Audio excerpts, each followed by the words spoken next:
America to the rescue sa mga kaalyado. Kung akala ng China na palalagpasin ng Amerika ang ginagawa nitong panghimasok sa mga teritoryo at nasasakupan ng Pilipinas at Japan, pues nagkakamali sila. Isang spy plane ng Amerika ang agresibong lumapit sa China. Ilang beses itong umikot bago bumalik sa base militar nito sa Japan. China walang nagawa. China mayabang lang sa Japan, Taiwan at Pilipinas, pero takot na takot kay Uncle Sam. Tuwang-tuwa ang China nang malaman na umalis na ang Nimitz Carrier Strike Group sa West Philippine Sea. Muling nagulantang ang China nang biglang dumating naman sa West Philippine Sea ang George Washington Carrier Strike Group. Dala ang napakaraming mga fighter jets ng Amerika. Patunay lamang na seryoso ang Amerika na mapanatili ang seguridad at depensa ng Pilipinas. Bagong barko ng Pilipinas na nasa South Korea, kitang-kita ang mga armas na ikinabit dito tulad ng dalawang 30mm remote control weapon station. Department of National Defense muling binanatan ang mga nag-uudyok ng kaguluhan at muling iginiit ni Defense Minister ng Pilipinas, hindi yuyoko ang Pilipinas sa China. Sa patuloy na agresyon ng China sa Senkaku Island sa Japan, sa Taiwan at sa West Philippine Sea sa Pilipinas, may isang bansa naman na walang takot na sinusubukan kung hanggang saan talaga ang tapang at kung kakasaba talaga ang China. Amerika, ipinadala ang kanilang isang reconnaissance plane hindi lamang sa exclusive economic zone ng China, kundi inilapit pa nito sa baybayin at kalupaan ng China. Isang hakbang na wala ni sinumang bansa ang kayang gumawa dahil alam nila at alam natin na kapag lumapit ang mga eroplano halimbawa ng Australia sa kalagitaan pa lang ng South China Sea, ito ay nahaharang na ng mga eroplano mandirigma ng People's Liberation Army Air Force. Pero tingnan niyo mga kabayan, ayon sa South China Sea Proving Initiative, isang think tank ng China, nasa coastal na ng Guangdong, China at Hainan Island ang isang United States Air Force RC-135W ng Amerika. At sa maniwala kayo o hindi, wala ni isang eroplano ng China ang sumalubong man lang o may lakas ng loob na harangin ang eroplanong ito ay rasbak ng Estados Unidos sa panghimasok na ginagawa ng China sa mga kaalyadong bansa. Nagmula ang eroplano ng Amerika sa isang base militar nito sa Japan. Hindi lang yan mga kabayan.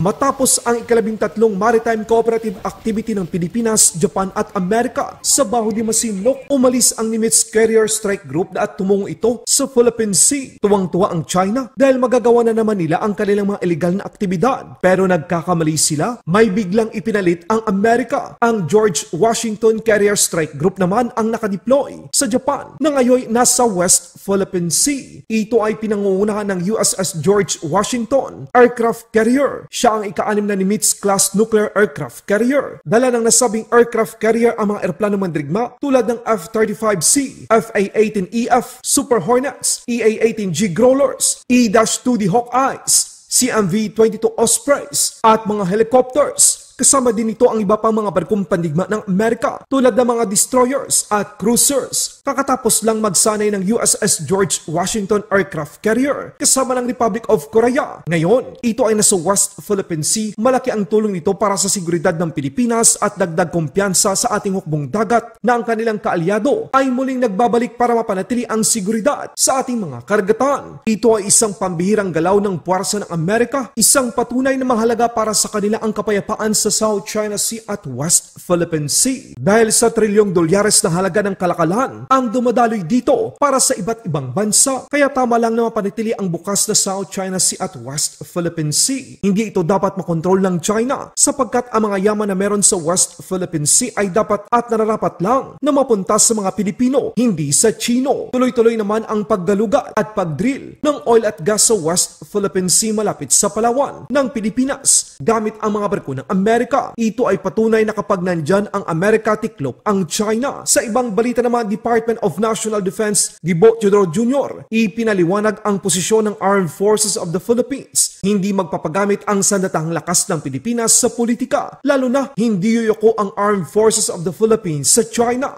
Sino po ang who stand to gain, to benefit from destabilizing the government? Ay kung sino ang mga padrino na iluluklok. Or kung sino ang mapapaboran nito. No, maraming paraan. PNP, NDF nga, hindi ba destabilizing 'yon. Gusto nila ang partido nila.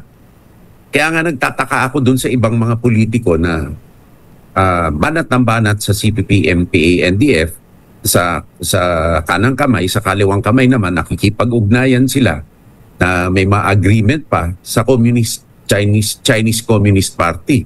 Isa yun eh. You know? So, galing ganun, diba? NPA, NDF gusto umagaw talaga ng poder niyan. Yun nga lang, maliit na yan. Ano? At wala na naniniwala kasi Jurassic na yung mga yan eh, di ba? Wala.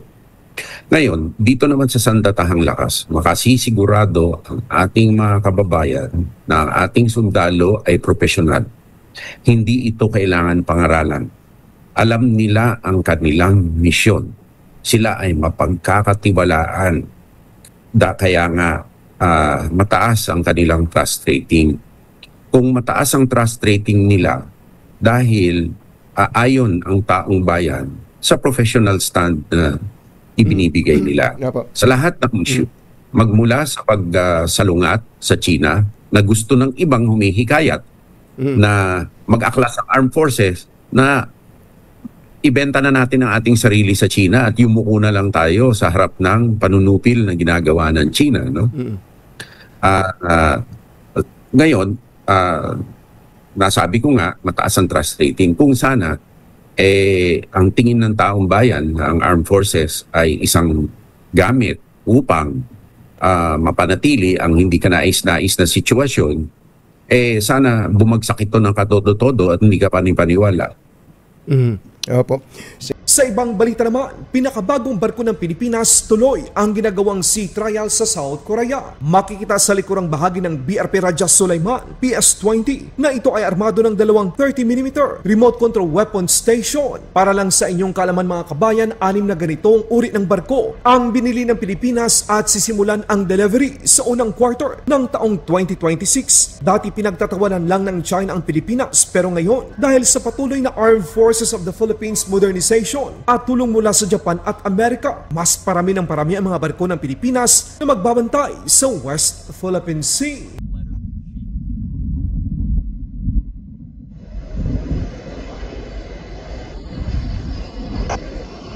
Four.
Laban Pinas.